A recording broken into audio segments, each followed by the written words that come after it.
Hi everyone, welcome back to National Institute of Montessori Teachers Training Center, Kothamangalam. ഇന്ന് ഞാൻ discuss ചെയ്യാൻ പോകുന്നത് learning ഡിസബിലിറ്റിയെ കുറിച്ചാണ്. എന്താണ് ലേണിംഗ് ഡിസബിലിറ്റി? അതായത് പഠന പിന്നോക്ക അവസ്ഥയെയാണ് നമ്മൾ ലേണിംഗ് ഡിസബിലിറ്റി എന്ന് പറയുന്നത്. ലേണിംഗ് ഡിസബിലിറ്റി പല തരത്തിലാണുള്ളത്. അത് റൈറ്റിങ്ങിലാവാം, റീഡിങ്ങിലാവാം, അങ്ങനെ പല ഇതിൽ. ഞാൻ ഇന്ന് ഡിസ്കസ് ചെയ്യാൻ പോകുന്നത് റൈറ്റിംഗ് പ്രോബ്ലമാണ്. അതിനെയാണ് നമ്മൾ ഡിസ്ഗ്രാഫിയ എന്ന് പറയുന്നത്. ഡിസ്ഗ്രാഫിയയുടെ ലക്ഷണങ്ങൾ എന്തെല്ലാമാണെന്ന് നമുക്ക് നോക്കാം. ഫസ്റ്റ് തന്നെ പറയുകയാണെങ്കിൽ നമുക്ക് ലെറ്ററുകൾ തമ്മിൽ അത് മിറർ ഇമേജ് ആയിട്ട് എഴുതുക. അതായത് ബി എന്ന ലെറ്റർ ഡി ആയിട്ടും ഡി എന്ന ലെറ്റർ ബി ആയിട്ടും എഴുതുക ഫസ്റ്റ്. ദെൻ കുട്ടികളിൽ കറക്റ്റായിട്ടുള്ള ലൈൻ ഐഡൻറ്റിഫിക്കേഷൻ ഇല്ലാതെ വരിക. ഞാൻ ചെറിയ ക്ലാസ്സിലാണ് ലൈനിൻ്റെ കാര്യം പറയുന്നത്. ലൈൻ ഐഡൻറ്റിഫിക്കേഷൻ ഇപ്പം ക്യാപിറ്റൽ ലെറ്റർ എ എഴുതുകയാണെങ്കിൽ കുട്ടി 4 ലൈനിലൂടെ എഴുതുക.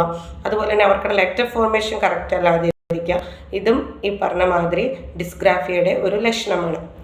അടുത്തതായി പറയുകയാണെങ്കിൽ കുട്ടികളുടെ റൈറ്റിംഗ്, അതായത് നമ്മൾ ഒരു ലൈനിൽ എഴുതുമ്പോൾ വേർഡുകൾ തമ്മിലുള്ള ഗ്യാപ്പ് മെയിൻറ്റെയിൻ ചെയ്യേണ്ടതാണ്. പക്ഷേ ഇവർക്ക് എത്ര പറഞ്ഞു കൊടുത്താലും ഒരു വേർഡ് കഴിഞ്ഞിട്ട് ഗ്യാപ്പ് വേണമെന്നുള്ളത് അവർ ഐഡൻറ്റിഫൈ ചെയ്യുന്നില്ല. എഴുതുമ്പോൾ കൂട്ടി എഴുതി പോകുന്നതായിരിക്കും.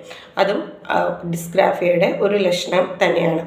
ദെൻ അടുത്തതായി പറയുകയാണെങ്കിൽ അവർക്കിടെ ഒമിഷൻ, അതായത് വേർഡ്സ് എഴുതുമ്പോൾ ഇപ്പം ഞാനൊരു വേർഡ് പറയുകയാണ് ടേക്ക് എന്നത്, അവർ പറയുമ്പോൾ TAKE എന്ന് പറയും, പക്ഷേ എഴുതുമ്പോൾ TKE എന്ന് എഴുതും. അവിടെ A ഈസ് ഒമിറ്റിംഗ് ആയിരിക്കും. അവർക്ക് പെട്ടെന്ന് എഴുതാനുള്ള ഒരു ധൃതി എന്താണോ അത് ഒമിറ്റായി പോകും. അപ്പോൾ ഇതെല്ലാമാണ് ഡിസ്ഗ്രാഫിയയുടെ ലക്ഷണങ്ങൾ. അപ്പോൾ എന്തെങ്കിലും ഇതുണ്ടെങ്കിൽ നമുക്കിവിടെ തെറാപ്പി അവൈലബിൾ ആണ്.